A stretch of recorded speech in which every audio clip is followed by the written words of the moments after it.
being brought right in. Yeah, why is he being seated out there? Can you please have Mr. Gervais put in?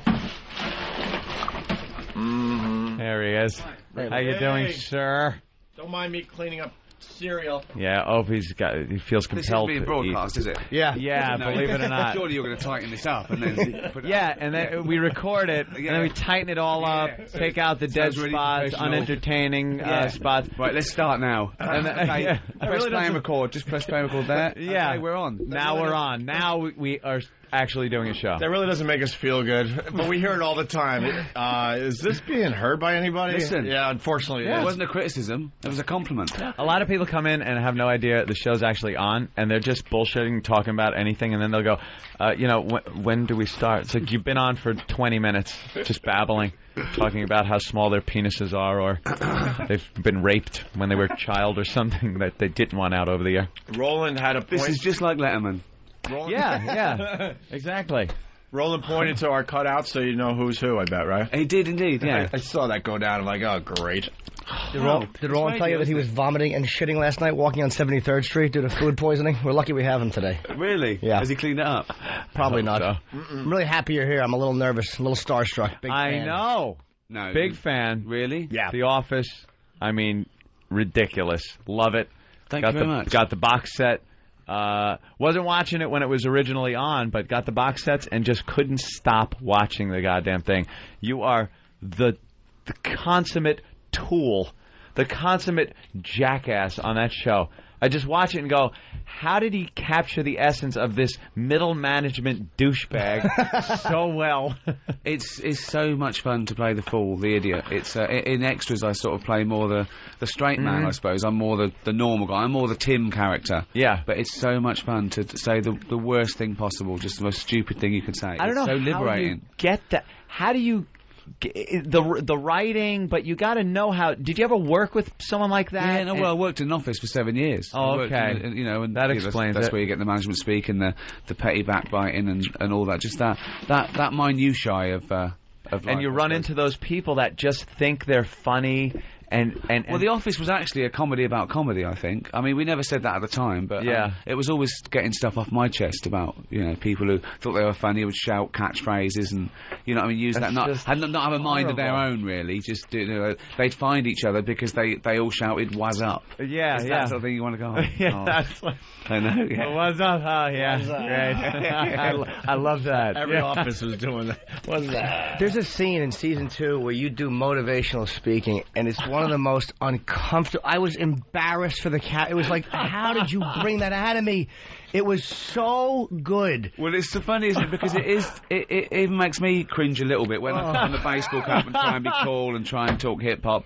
But there's a bit of me that thinks, I wonder if there's anyone out there who thinks that I think this is really cool. Just for a split second. And the press go, oh well, he's just like David Brent. I go, no, I'm not like David Brent. I'm not. I talk like him. I used my voice and I used my face. And it really annoys me that anyone thinks I'm like David Brent. Right. So you're not acting. You just stepped into it. It's the exactly. It's a real documentary. Right. It's the subtleties too, like the way your eyes will kind of dart back and forth as you're talking, not even comfortable in your own skin. Well, I was never trained as an actor, but when I watched television, I always thought people overacted, oversold a point. You don't need to. You use your hands and you don't finish sentences. You don't need to spell stuff out. So it was sort of like an exploration into sort of body language. Really. Fidgeting with the tie when someone's lying, something. When they can't look someone in the eye. Yeah, it's one of the it's such typical like body language. You could totally read that. You're uncomfortable. You're lying. You just bombed. I love when you even realized as your character that you just bombed and you slowly back out of the room and kind of look and wait for some reaction. The worst thing in the world. Never comes. Isn't a bad joke the worst thing in the world to be part of? Even in an office, someone makes a bad joke and you have to laugh politely, but you're dying inside. It's the worst feeling in the world. Pretending to have to. It's interesting you say that because Jim Norton to your left there, he brought something great to this program. And I have been doing radio a long time, and when we try something and it bombs, we would get that uncomfortable feeling and want to move on quickly to the next thing as fast as humanly possible.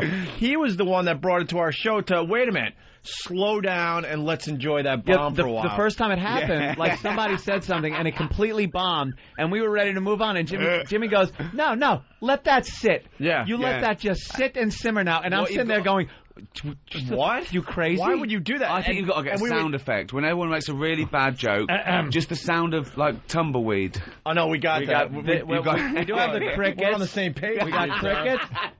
And then we got this one. Dead silence, and then... Oh, he's got the headphones. Oh, yeah, dead silence. And the car wreck. These are all the ones. Or one cough in a church hall. Well,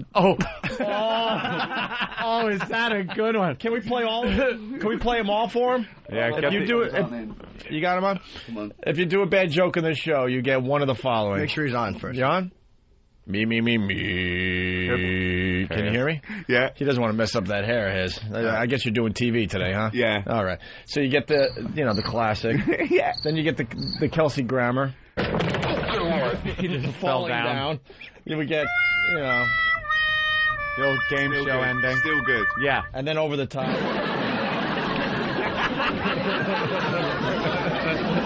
And then we did Price is Right. When you get the price wrong. So we enjoy a good bombing on this show. What you should do, though, you wouldn't need those if you just made good jokes all the time. Now, see? I mean, Why a lot of didn't we ever work's think gone of into that? those, but we could eradicate those. Let's just do good jokes from now on. Think of that. The subtle. Here's another great part of season 2, is that they bring in new people and new characters, and one of them is a girl in a wheelchair. And you're constantly moving her. It's a constantly like adjusted, but it's never really like, I don't think, spoken about. It's just a constantly like pulling her back a little bit or moving her forward. Just always because violating you her. can. You'd never do that to anybody. But you'd never just pick someone up and move them out of the way. You'd say, "Excuse me," but because it's on wheels, bang. And I know that happened to me. I know people that said that sometimes at a party someone would just move you out of the way because they can. And of course, also he wants to be seen as helping disabled people. So every opportunity he wants to be the one on camera. That's why he's doing it. Everything he does is because it's being filmed. Absolutely everything. Right. That's why we had to make it so clear that it was a documentary all the time. We had to keep reinforcing that, because without that, it's a boring sitcom. But when you suddenly know he's acting like it's because he wants to be famous, it suddenly sort of comes to life. That's what makes it so real, is how you work your eyes, like shifting and all uncomfortable just and being stuff, caught knowing you're being filmed. Yeah. Exactly. The zero improv skills with the big rubber penis. Exactly. That's the one I was watching last night. Yeah. You just grab it and you've got nothing. You've got nothing. But before you grab it, I can't watch it. I'm even turning my head. Improv to me is I think sort of easier to do than watch anyway, because it's all, when you're watching these guys, that even if they're good professionals, you're thinking just make it rhyme if they're doing a song, or just make this funny enough. It's just torturous to watch anyway. Someone desperate. Just so everyone knows the scene, there's a big, blown up dick. Yeah, rubber. And you guys were trying to figure out, things you could do with this, and what's his name grabbed it, but he had nothing, and you grab it back like, look, don't waste anyone's time. Only grab it if you have one, and then you awkwardly had nothing.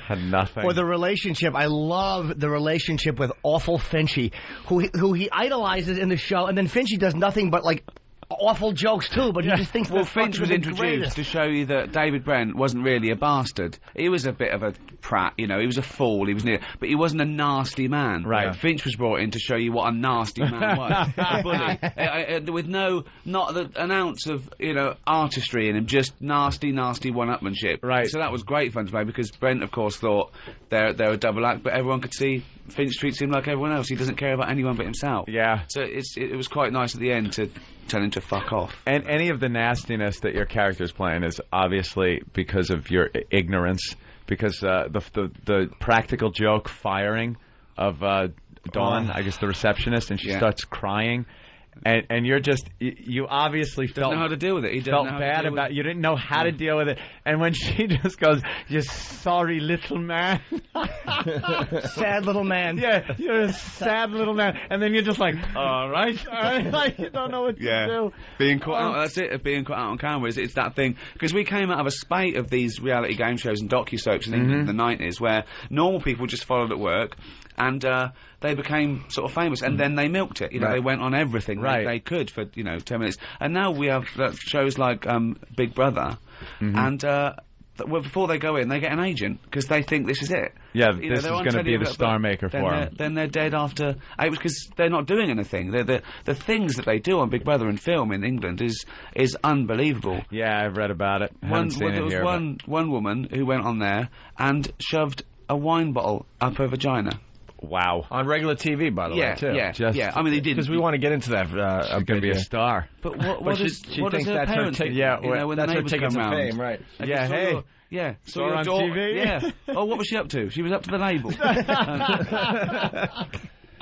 With that said, what do you think of American TV? I love it. I think it's the best in the world. Really? Genuinely. Don't you think we're uptight though with some of the things we can't do or say on TV? Yeah, but that's network. Network. Cable, there's no restriction. Well, cable finally, is. I mean, HBO got most of the best programs ever. Right. But I mean, you look at things like. I've been a fan of American stuff, particularly comedy from Laurel and Hardy, and then you've got all these great iconic shows, MASH and Cheers, and then stuff like Arrested Development and Curb Your Enthusiasm. Right. You know, we're not doing anything like that. You know, really. Curb Your Enthusiasm. I certainly feel I've got more empathy with the American models and the way. The writers, directors do here as opposed to, in England. And I think you've got the greatest stuff coming out of it. And stuff like The Sopranos. I mean, it's beating film, it's right. It's they churn those out. It's like an art factory. The quality doesn't go down, and yet they get it right for season after season. See, this is how stupid I am. I think every show in Britain is like The Office. I think there's a million sitcoms like that. Although yours, is brilliant and stuff, I'm like, oh God, they're just so much more creative over there. Well, you probably get the best ones. I mean, is there a lot of good shows over there in Britain? We've got more chance to let things breathe. I mean, because the stakes are so much higher in America and things cost a little bit more. You can be cancelled after the second episode, whereas The Office scored the lowest ever focus group. On its channel, joint bottom with women's bowls, but they kept with it. Now that could have been cancelled, but they kept with it. Because it's such an odd concept and such a different show that you maybe if you watch that first episode you don't quite understand what's going on. Well, we did that on purpose. We wanted people to think, is this documentary? I haven't seen anything like this before. This is slow. It's almost like anti-television, no laugh track, no jokes, no famous people. So you can see how it sounds terrible, doesn't it? You can see how a focus group though, because focus groups they got it. They didn't laugh. They didn't get it. But the thing is, I must say that also some people in the BBC didn't laugh and didn't get it. Right. So but they allowed it to find its own audience. We were low risk. Right. It cost nothing. I think the first one cost like $100,000. No kidding. Which is nothing. I mean that would be a title sequence over here. It gave us the chance. We went out on a Monday night in the summer, which is, but then when it started growing, then we got the repeat, and things started moving then. And to be fair, they leave us alone. Me and Stephen, got to do it. Why only 2 seasons and 12 total episodes? Well, right? just because we do it all ourselves, and it is exhausting. We don't have a team of writers, we don't have a team of producers. It's not like it really is like a little cottage industry, and we worry about everything. We do our own press, we do our own design, we do the sleeve. So we do it. It took us 3 years, and then that was it. And loads of people have let me down. I've seen great things. Then the 3rd season, 4th season, it's just terrible. Right. They took the money and ran. And you just felt like it was time to. Yeah, and I think shame on you. Also, because the conceit is a fake documentary, it'd be like the Truman Show. This team hanging around an office forever was a bit weird. But we had other ideas. We just wanted to move on. Do you know, I like the show so much. The first 2 seasons, obviously, I own. I bought the special with them. I have not watched the special yet because I don't like the idea that there's no more. It bums me out so much that there's no more episodes. The special's slightly different. No, I know, but I don't like to know. I like to know that there's something left with these guys that I don't know yet. Oh, really? Yeah, it bugs me that sweet. it's over. I had that feeling with The Sopranos. I didn't watch it when it went out, and then we got all sort of 5 seasons that we had on DVD. And the last sort of season we were watching, we started rationing ourselves because we thought, you don't want it to be over. And when we watched the last one, it was just awful. Yeah. I think American TV's great. I still watch Columbo. I just can't believe how ahead of its time it is. It's just it's so stylish. I catch those every time they're on, and it's amazing how many real directors went on to Spielberg directed a few, and you're watching. I've watched some Columbos and gone, this is Spielberg, and you know it just by the way it looks. And then the end sequence comes, and you see it was Spielberg. Patrick McGowan did a few. He got in there, didn't he? Yeah, I've been in a few. I just love the villains they use. And comics are always touching on Columbo, how it's never just some guy that's robbed a gas station and shot someone. It's always an art dealer, someone overprivileged who gets their comeuppance and never knows how to shut the fuck up. It's I can't understand how the footprints got under the window when